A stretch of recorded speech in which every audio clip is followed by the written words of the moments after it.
details for you on that, but I can follow up.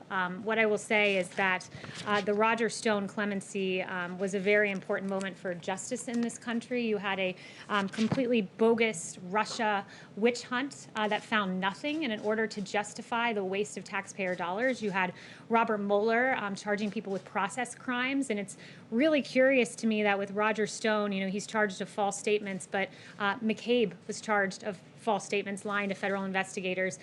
Brennan, false statements to Congress. Clapper, false statements to Congress. But last time I checked, they didn't have 29 FBI agents wearing tactical gear, showing up at their house in a pre-dawn raid, wielding M4 rifles, sweeping across their lawn, as happened to Roger Stone. They didn't have 4 agents using battering rams, breaking down their front door over false statements.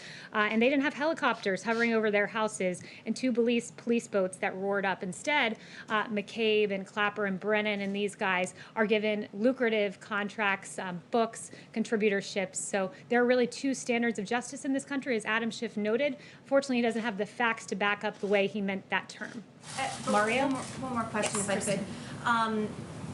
The president retweeted something this morning implying that he believes that he retweeted something saying that the CDC is lying about the coronavirus in order to hurt his chances of getting reelected. Does the president believe that the CDC is lying about COVID-19?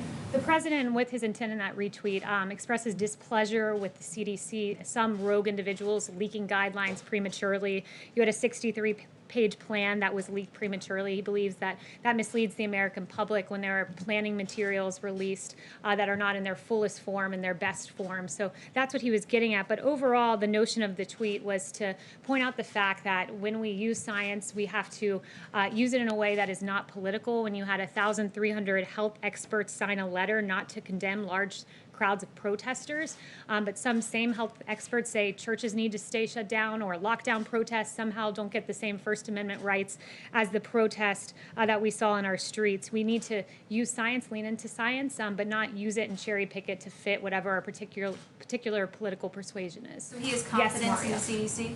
He does. Mario.